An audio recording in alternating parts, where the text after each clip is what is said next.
જય શ્રી કૃષ્ણ, જય શ્રી વલ્લભ.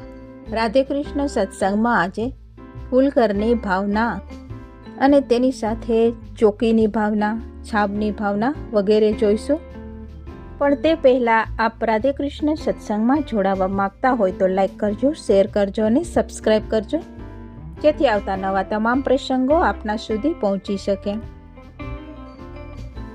ફૂલઘર એ નિકુંજની ભાવના છે અને ફૂલ એ વ્રજભક્તોના હૃદયની ભાવના છે. શ્રી પ્રભુ વ્રજભક્તોને આજ્ઞા કરે છે કે તમારે કોઈ ચિંતા કરવાની જરૂર નથી, તમને હું મારા હૃદય ઉપર ધારણ કરીશ. ફૂલઘરમાં ભગવત સ્મરણ સિવાય કંઈ બોલવું નહીં. જેમ આપણે બોલીએ ત્યારે થૂક ઉડે છે અને એ થૂક શ્રી પ્રભુની માળા ઉપર ઉડે અને તે માળા શ્રી પ્રભુ અંગીકાર કરતા નથી, કારણ કે શ્રી પ્રભુ તો ઉત્તમ વસ્તુના ભોગતા છે. ફૂલઘરની સેવામાં કોઈ દિવસ કલેશ કરવો નહીં, કારણ કે શ્રી પ્રભુ તો આનંદનું સ્વરૂપ છે. કલેશથી કરેલી સેવાનો શ્રી પ્રભુ અંગીકાર કરતા નથી. જે સેવા આવડે તે સેવા સાવધાનીથી કરવી અને મનમાં વિચાર કરવો કે શ્રી પ્રભુને કઈ રીતે વધારે રીઝવવા, માળાજીમાં કઈ વિવિધતા લાવવી કે શ્રી પ્રભુને સુંદર સોહાય. કોઈ દિવસ સેવામાં દેખાદેખી ના કરવી, બધી જ સેવા એક સમાન છે. બીજું છે ચોકીની ભાવના. ફૂલઘરની ચોકી એ શ્રી યમુનાજીની ભાવના છે. આપ શ્રી કૃપા કરે તો જ વૈષ્ણવ ફૂલઘરની સેવામાં બેસી શકે. એટલા માટે નિત્ય ફૂલઘરની સેવા ચાલુ કરતા પહેલાં ચોકીની સફાઈ કરવી અને માથું નમાવી આજ્ઞા લઈ સેવા કરવી. છાબની ભાવના.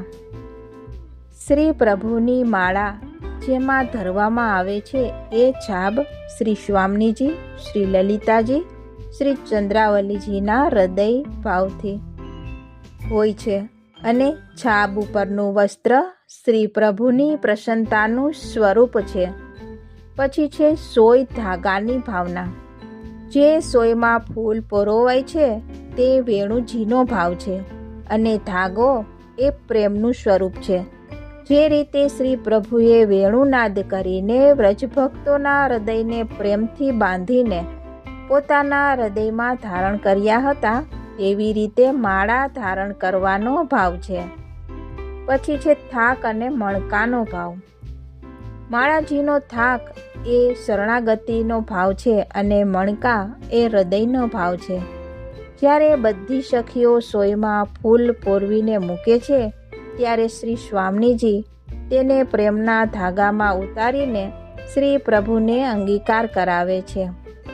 ફૂલ પોરવતા આ ભાવ વિચારવો અને આપણી કોઈ નાની ભૂલથી શ્રી પ્રભુને શ્રમ ન પડે એ ભાવ રાખીને સેવા કરવી. ત્યાર પછી છે ફૂલધરિયાનો ભાવ. ફૂલધરિયા એ શ્રી સ્વામીજીની સખીનો ભાવ છે. શ્રી પ્રભુની સેવા કરતાં ખાલી શ્રી પ્રભુને યાદ રાખવા અને સેવા કરવી, કોઈ પણ જાતની લૌકિક ચર્ચા કરવી નહીં, કારણ કે જેની ઉપર શ્રી યમુનાજી કૃપા કરે એ જ ફૂલઘરની સેવામાં જઈ શકે. ઘણા ભાગ્ય સમજવા કે શ્રી પ્રભુના શ્રી અંગની આ એક જ સેવા છે જે વૈષ્ણવને કરવા મળે છે. તેમાં પણ વિવિધ ફૂલની ભાવના રહેલી છે. મેઘશ્યામ ફૂલ શ્રી ઠાકોરજીના ભાવથી આવે છે. પીળા ફૂલ શ્રી સ્વામીજીના ભાવ છે. શ્યામ ફૂલ શ્રી ગિરિરાજજીના ભાવથી આવે છે. સફેદ ફૂલ શ્રી ચંદ્રાવલીજીના ભાવથી આવે છે અને લીલા ફૂલ શ્રી રાધાજીના ભાવથી આવે છે. લાલ ફૂલ શ્રી લલિતાજીના ભાવથી આવે છે અને ગુલાબી ફૂલ શ્રી વ્રજભક્તોના ભાવથી આવે છે.